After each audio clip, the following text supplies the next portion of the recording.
everyone, and welcome back to another Breath of the Wild Glitchrun episode here. We just got the paraglider from the king, and he faded out from right up there. And the last words he gave were to head off to Kakariko Village to go see Impa. Don't worry about that red X right there, it's okay. But I said last episode that I was going to pull off a glitch for max hearts and stamina right away. I don't know if I'm going to get to that. That might have been a little bit ambitious, but I may get to one of the precursor glitches to that.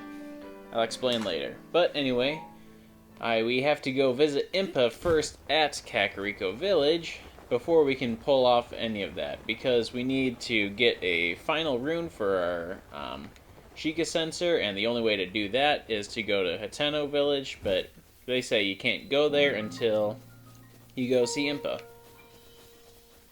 So we get the Hyrule Kingdom notification there. Normally that, if you land there in a normal game, it will start blood moons for you. The clock starts right away, and then blood moons can start occurring, enemies start respawning. But since we're still glitched, that doesn't happen. It's still 5:15 a.m. You can see down in the bottom right corner, and we're going to wake up this Talus here. I had to record this. This is my third time recording because the first two, the video either lagged out or didn't sound good, or the mic for some reason just doubled over top of itself. Still couldn't figure that one out. Had to delete my recording software and re-download it to get it to work this time. But anyway, the Talus is going to spaz out there. Looks like he's having a grand old time. Looks like he's dancing, actually. Let's get an eye full of that. He's a happy boy there. Anyway, let's leave him to that. And first, we are going to go get the Dueling Peaks Tower, which is right over this hill. And get right there. So, I don't think I mentioned in one of the previous videos, let's glide over a shrine, but I don't think I mentioned, but this game has a ton of stuff to do. Like, hundreds, if not thousands of things. And that is very fun to play through, not gonna lie, but it is kind of hard when making a video or a walkthrough, because you can honestly spend 2 hours just doing stuff. You won't actually get to the main quest, and it won't really be interesting to watch, but you'll have fun doing it. So that's kind of a challenge with this, with Breath of the Wild as a game for making videos. Just casually doing the infinite stamina run again. But anyway, I'm going to try and cut down the videos a bit. Try and make it so that way they are not as long. Try and keep it 20 to 30 minutes. But the goal is to show off the glitch, show off some of the main quests, and some of the highlights of the recording, instead of all of it, because I don't want to bore anyone watching. So, anyway, I've been rambling. Let's get to that tower. So as I make my way towards the tower, the precursor glitch that I was talking about, I don't know the name for it, but what it does is it alters the way your game handles itself a bit, in that temperature doesn't affect you and the glider doesn't work anymore. I'm not sure how those are linked, but that's what happens with it. It's caused by, well, I'll explain it later. Don't want to spoil it for anybody, because there haven't been any tutorials so far on any glitches in Breath of the Wild up until this point. Headshot. Oh, headshot the Bokoblin and he doesn't die? What blasphemy. Gonna drop me anything? Oh, just a horn. I don't need that. So we got a little encampment up here. Oh, a couple blue guys. Let's pitchfork them to death. And we got one archer right up on the hill. Let's try and take him out. He can live for the moment. He can't reach me. The nice thing about spears is if you can time the hits well, you can actually manage to get the thing to keep the enemies in a stun lock where they keep getting hit and they keep taking damage and recoiling because of it, but they can't actually attack you because they're stuck. It takes a little bit of time.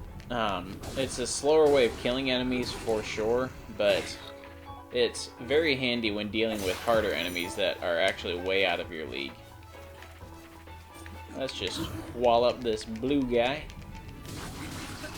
with the very wimpy Boko Club. Come here. Yoing! Aw, come on. And let's just wall it, and this should take him out. There he goes, just crumples to the ground. And let's go pick up all the arrows. This archer guy is shot. There's quite a few in the ground. Nope, I guess there's only one. Anyway, yeet. Oh, dang it. Yeet. There it is. And do I need a Traveler's Claymore? Let's see what weapons I got. Oh yeah, I can take one. I got room. Let's open these boxes that they no longer are using. And, oh, get ourselves quite a few arrows. Nice. Wow. So, right over here is the steak that they had cooking. Let's take that off the bone. And let's climb the tower here. So this is the second of 16 towers in the game, I believe. Counting the center, or the Great Plateau Tower. Then we get Dueling Peaks, and we're going to unlock a third one today, the Hateno Tower.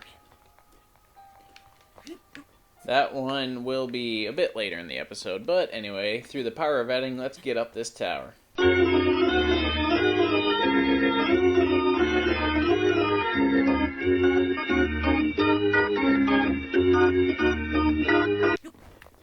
And here we are. Let's put our iPhone in the charging dock and get the new iOS update.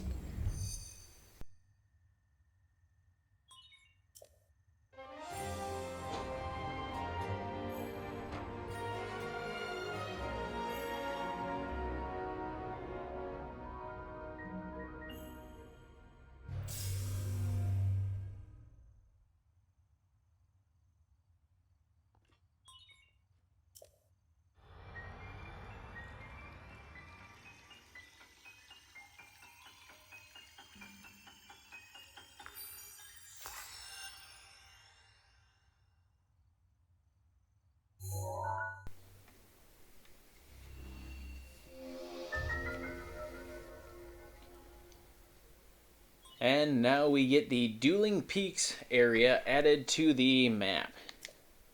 And we also, like I said, get the next iOS update. We get the Sheikah sensor.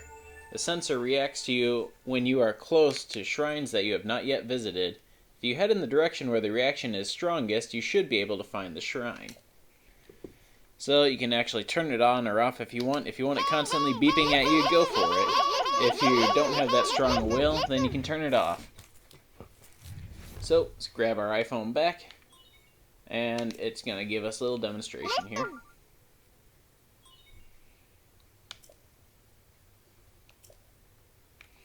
So there's actually a shrine down here. It is on the way to a stable that I gotta go visit. But I'm not going to actually go into that shrine just because, like I said, we're going to be maxing out hearts and stamina with glitches. So I don't want to do it legit. The only one that you have to do is the one on the Great Plateau. You have to have at least one extra heart to begin the glitch. One extra heart or extra stamina. If you don't have that, then you're kind of SOL. So anyway, let us head on to the stables on the other side of the canyon. Hey, look, there's a shrine. Oh, a dame, I believe? Oh, Ridahi. So, onwards and outwards. Alright, and here we have the Dueling Peaks stable and the shrine accompanying it. Each stable has a shrine with it. Sometimes they'll be hidden by rocks or foliage or something. This one is actually surrounded by stone spikes. It's really simple. Just get Cryonis, make a pillar, and then glide over the spikes. Let's open it up just so we can travel here. Like I said, I'm not going in it, but we can't get out because the spikes are here, so let's in fact do the most awesome way of getting out. Yoink! And nailed it. Just like I planned. And let's eat an apple just to fill in that last half a heart. So here is the stable. There are a bunch of wild horses around, and you can ride them back and register the horse here. And normally at stables there will be a couple NPCs you can talk to. Some people you can sell whatever you picked up. Some items you can use, some wood, some weapons. Bunch of fun stuff. See actually if I can pick up that. I'm good with what I got. So I'm actually going to go sell some stuff to Beetle in here. And BRB. Alright, just sold my amber to Beetle, and I have 120 rupees. And I'm going to need them because if you catch a wild horse, you're going to have to register it. And to register it costs 20 rupees. So make sure to sell a little bit or save up a little bit if you're going to get a new horse. Because you don't want to be left out to dry riding something that you can't register. It just doesn't, it's not a happy day. Especially if you get a horse you really like. So let's cook ourselves some stamina refilling stuff. I'm gonna need it because taming wild horses does take some stamina, and I'll show you what I mean once I find them. So right over here we have some wild horses. The goal is to sneak up and try and mount them and tame them before they buck you off, and they do that by draining your stamina. So, go up. You have to be really careful. They get spooked very easily. In fact, they'll even spook themselves just by walking around. There they go. Just like that. Well, crap. It's actually the monsters that spooked them. Those darn choo-choos. I want that blue guy there. He's my prize. Let's go after him.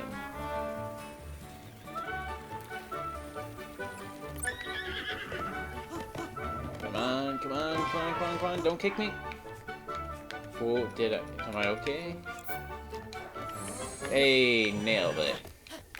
Just more stamina than I had. But this horse has 4 spurs on it, which means you can boost 4 times. Which is really handy to have. So, it's a bit of a wild one. Once you do catch it and tame it, it still acts up a bit until the bond grows fully with your horse. So anyway, let's ride over here and register the new steed with the stable guy. Know how that works? Yep. And let's just skip through the dialogue. Let's register the horse. And like I said, it'll take 20 rupees. Yep, but you get a handy blanket and some reins for it. And we gotta pick a name for the horse, so let's pick the best name possible. Perfect. Link shall now be riding Steve. And it's got 3 speed and 4 stamina, so not too shabby, especially for a beginning horse. And let's take it with us, because the ride to Kakariko does take some time. And poof, get the blanket. And again, he tells us about whistling. If you whistle while the horse is nearby, it will come running to you, but it won't teleport to you. So if it's quite a ways away, if it doesn't hear you, then it won't come. If it's like in a valley that it can't climb out of, then it won't come to you. So just like in real life, the horses have to have a path to get to you. So let's ride to Kakariko.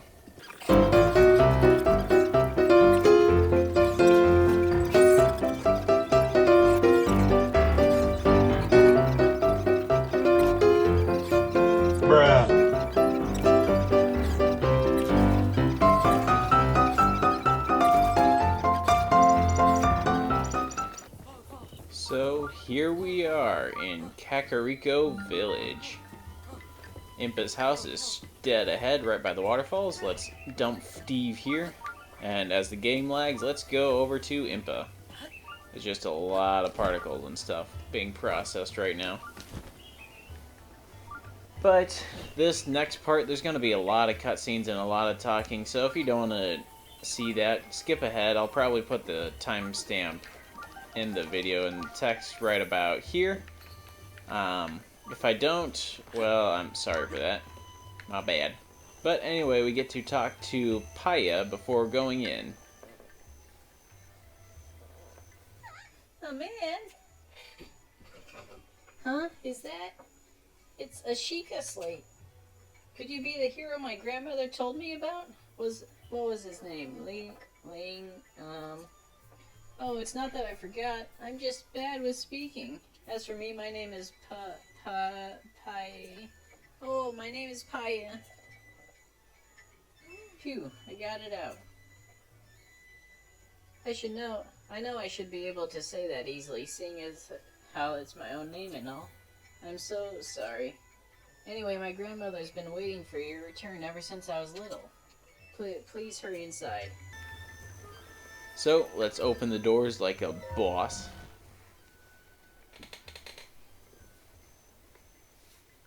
So, you're finally awake. It has been quite a long time, Link. I am much older now, but you remember me, don't you?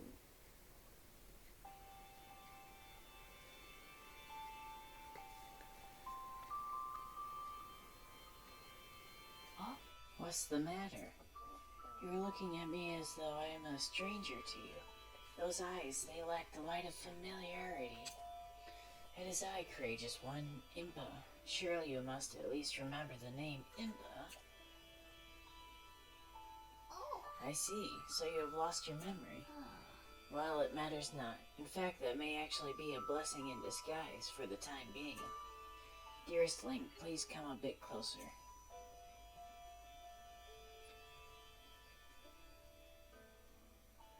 100 years ago. Yes, 100 years ago, the kingdom of Hyrule was destroyed. After you fell, Princess Zelda's final wish was to place you in a sacred slumber. And then, all alone she went to face Ganon. Before Princess Zelda went to nobly meet her fate, she entrusted me with some words she wished to say to you.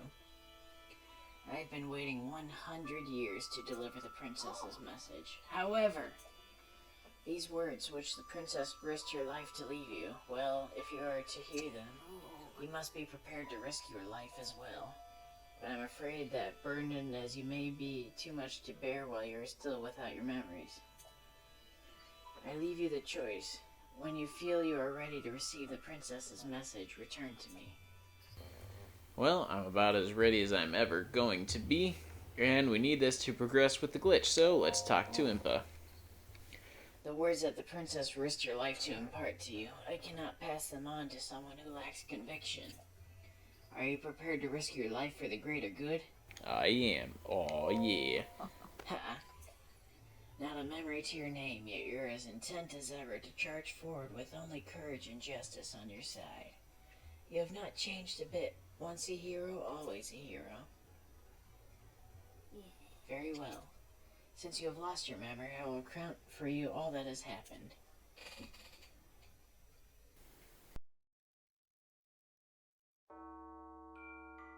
The history of the royal family of Hyrule is also the history of Calamity Ganon, a primal evil that has endured over the ages.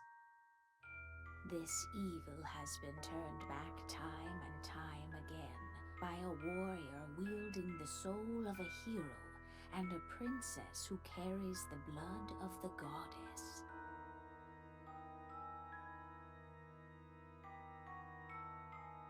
With the passage of time, each conflict with Ganon faded into legend. So listen closely as I tell you of this legend that occurred 10,000 years ago. Hyrule was then blossoming as a highly advanced civilization. Even the most powerful monsters posed little threat to the denizens of the realm. The people thought it wise to utilize their technological prowess to ensure the safety of the land should Calamity Ganon ever return.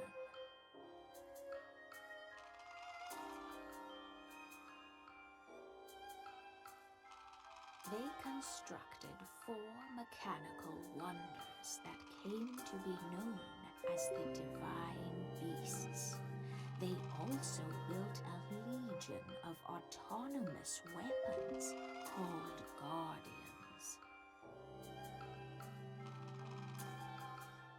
The Divine Beasts were piloted by 4 individuals of exceptional skill from across the land. And thus, the plan to neutralize Ganon was forged.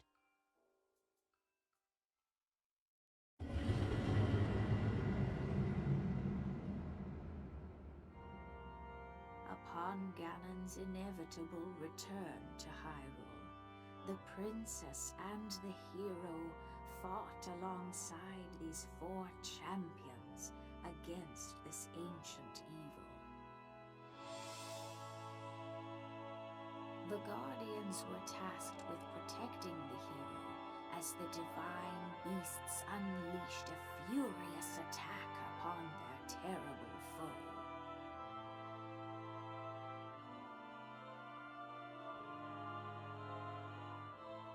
And when the hero wielding the sword that seals the darkness delivered his final blow, the princess used her sacred power to seal away Calamity Ganon.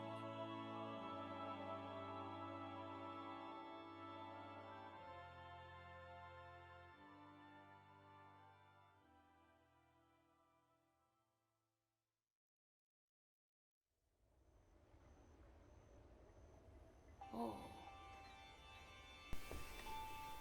100 years ago, in preparation for the foretold revival of Ganon, we strove to follow the lead of our ancestors of 10,000 years prior. But in the end, despite our best efforts and careful planning, we underestimated his power. In order to avoid ever making that grave mistake again, the princess left you these words. Free the 4 divine beasts. That is what she said. Understood. It seems to me that your Sheikah slate is not yet complete. The device Princess Zelda left you is your guide and also your memory. Now, let's see. Someone at the research lab in Hateno Village might be able to help you. Understood.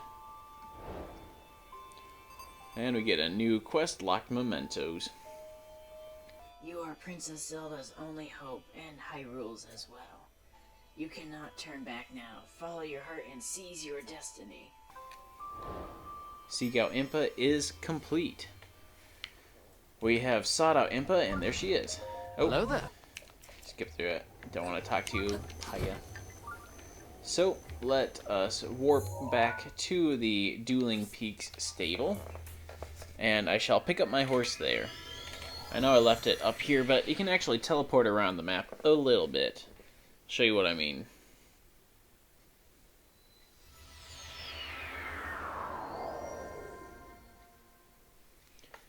So, we are back. Oh, dang it. I got the DLC and now I get all the notifications. Anyway, we're back at the stable. Gotta jump over the stones again. Yoink. Nailed it. So, let's go on over and heal up a bit. There we go. This is how you can teleport your horse around a little bit. You run up to a stable, as long as it's registered and on the map somewhere, just talk to the guy at the stable and tell him you want to take your horse.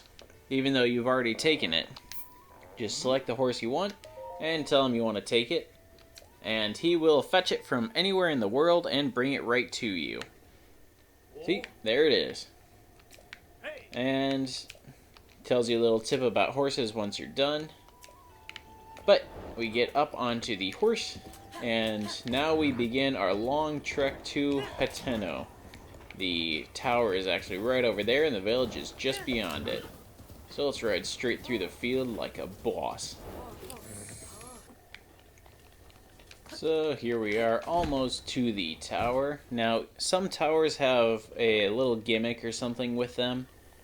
Some you need to cause some pillars to fall to climb up to be able to get around obstacles. Some you just need tons of stamina or climb up surrounding cliffs. This one you need fire arrows for, because there is a lot of thorns. And there's also our first moblin. Let's just get rid of the bokoblin real quick. Let's see, come on, buddy. It's okay, come on. And flurry rush him. This guy's just like a bokoblin. He's kind of pathetic. Is there anything I can chuck at him? Yeah, let's chuck that guy. And we get our first moblin horn and our first moblin fang. There's another red moblin down there. But anyway, like I was saying, this tower has a gimmick where you need fire arrows to be able to scale it. There's thorns surrounding the area, and if you walk into those thorns, you take damage, which is no bueno.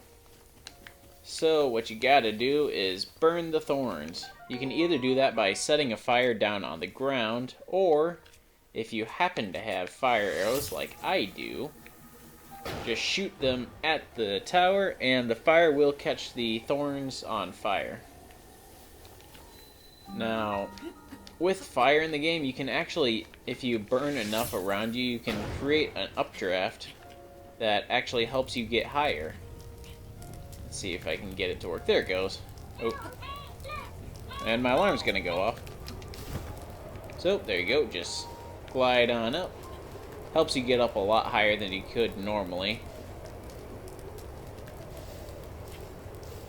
And the fire does make the game lag a little bit. It's a lot to process. And the Switch essentially is a glorified tablet, let's be honest.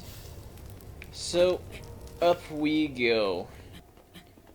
Here we are at the top of the tower. And let's plug in the iPhone once again. There is no update for this, unfortunately. But we do get to see the surrounding area.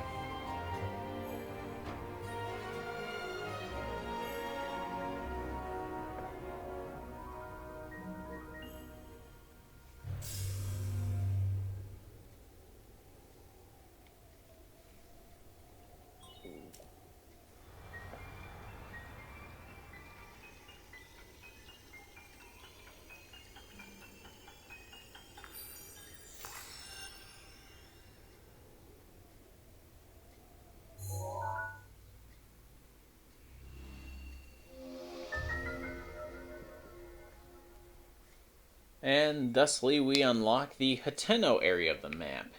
There is, once as you unlock more and more sections, the divisions between the area boundaries disappear, which is kind of nice. Part of me kind of wishes that they had the dividing lines with the Hateno region and Akala and all that fun area. But anyway, here is Hateno Village, and that right there is the tech lab that we have to go to. So, through the power of vetting, I shall be there in 3, 2, 1. Denied. Did it work? Alright, let's give it one more shot. 3, 2, 1.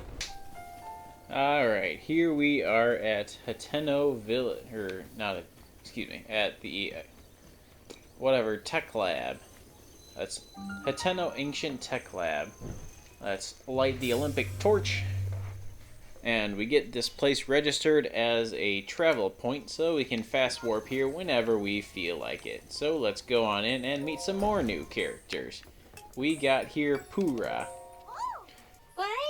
Winky, is that really you? Snappity snap? No, this is not the time for this. The Guidestone is suddenly working again, and now Winky has arrived. Say, Winky, did you by any chance happen to light the furnace with a blue flame? That's true, but If you figured out how to do that without being told, you must have come out of the slumber of restoration in good shape. Oh, yes, I forgot to introduce myself. I am the Hiteno Ancient Tech Lab's Distinguished Director, Poora. Snappity snap. Ah yes, it seems I have spilled the beans all by myself about my role as the true director of this place. My apologies, Linky. It seems that you have yet to fully grasp the specifics of the situation at hand. I'll just speak bluntly about it. How about that? You were instructed by Impa to come here to have your Sheikah slate repaired, correct? Precisely. Called it. And we'll get to that, but first I have some questions. Anyway, Linky, do you remember any dreams from your time in the Slumber of Restoration? You don't look like you've changed a bit in the last 100 years, but something must have changed in all that time. Well, no matter. I'm just happy you're still in one piece. Linky, what's with that look? You still remember me, right? Nope. Really? Well, I'm so shocked I don't know if I'll ever be able to recover from this. Even though 100 years ago I took you to the Shrine of Resurrection after Calamity Ganon fatally wounded you, even though I was the one who put you safely in the Slumber of Restoration, despite all that, you still don't remember me? Nah, fam. As expected. After 100 years in the Slumber of Restoration, subject has lost all memories. Noted. Oh, sorry. I have a bad habit of taking notes rather abruptly like that. It's a charming quirk, isn't it? Anywho, do you have any questions for me? Aren't you a child? How very rude. Or perhaps it's not rude at all. I suppose that's a rather logical conclusion to jump to. The truth is, I look this way because of a failed experiment. Well, I say failed, but in some ways it was a success. I documented the whole affair in my diary upstairs.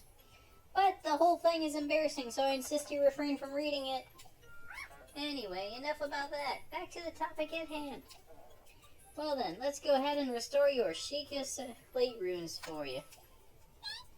Give me a nice snap. Go on, no time to be shy about it. Snap. That was pretty weak, but that's okay. Okay then, Sheikah slate repair underway. Gun and stone lock removed. Now let's do this thing. Get to plug it in and get the third and final iOS update. Sheikah Slate is authenticated. We get the camera, Hyrule Compendium, and album missing files. Starting repair.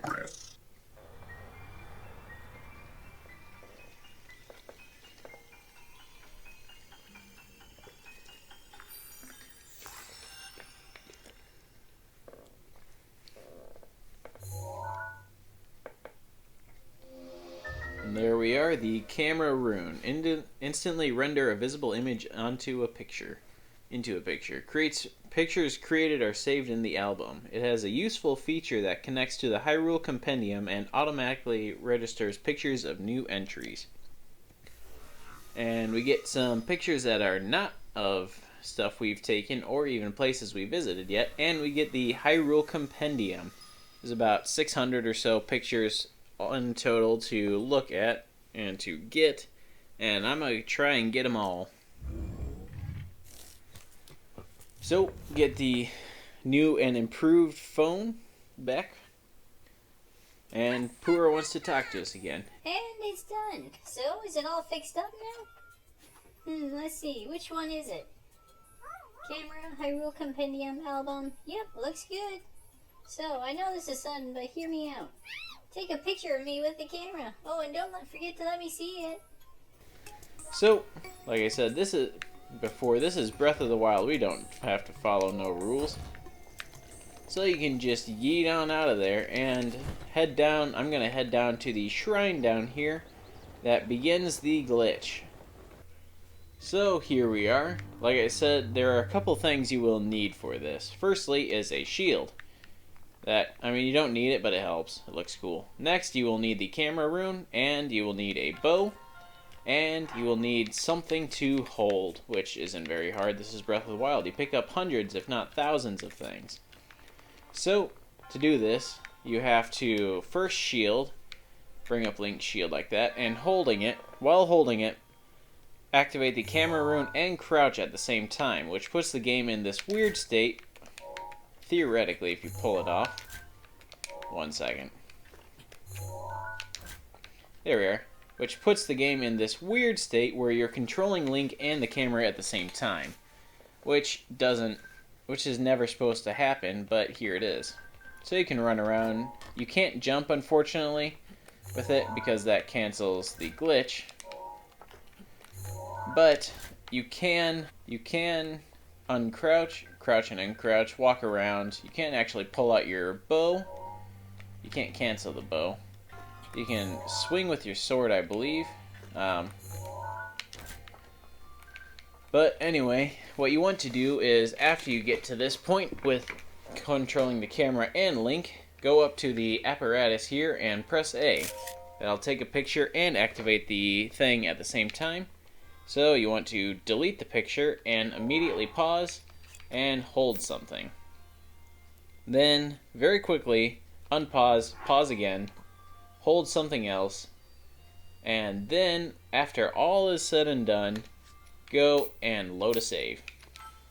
You would want to save right as you get into the shrine. That does help a little bit, but usually the game auto-saves inside of it. So, this is just load back into the save, and you're going to do all those steps again. So, you're going to shield, crouching camera, and then over here, activate, delete picture, pause, hold, cancel, pause, hold again, and load again. So, you run through the glitch once, load a save, run through the glitch a second time, load a save, and then it is activated. And the effects aren't immediately obvious, but I'll show you once we get out of here. So, the first effect that you'll notice is, normally while you're using the glider, you just drift down safely to the ground, all nice and neat. You can go quite a ways with it. But the glider takes the day off with this glitch. What happens is, as you pull it out, Link just drops straight to the ground. Let's climb up this house and show you again. But for whatever reason, this glitch just cancels the glider. But you still don't take fall damage when the glider is active, so it is handy to use. And you do lose stamina, you just don't float.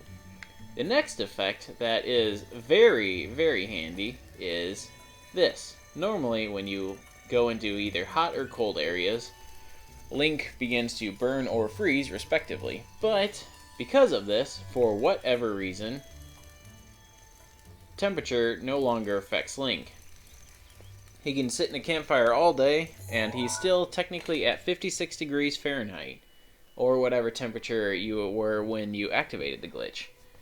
So, now, if you were to, say, climb the snowy peak up here, that you would freeze to death, even with the warm doublet, even with this guy here, you're fine, because you're still at 56 degrees. If you were to go to the fiery volcano over there that sets you on fire, even if you're just anywhere near it, with this glitch active, you're totally fine. But anyway, that is some of the side effects of this glitch, and this is a good place to wrap it up. The next one, the max hearts and stamina, does take some time and some explaining. So I'm going to do that next episode, so that way it doesn't get lost in the episode and drag this one out longer than it needs to be. But anyway, thanks so much for watching. I'm going to go stand in the fire. But if you did like this video, please leave a like on it. It'd mean a lot to me and the YouTube algorithm. If you want to see the next video whenever it comes out, go ahead, subscribe to the channel so that way you don't miss it, because I'm not on a steady uploading schedule. I need to get better at that, but anyway, thanks so much for watching, and I shall see you all next time. Take care.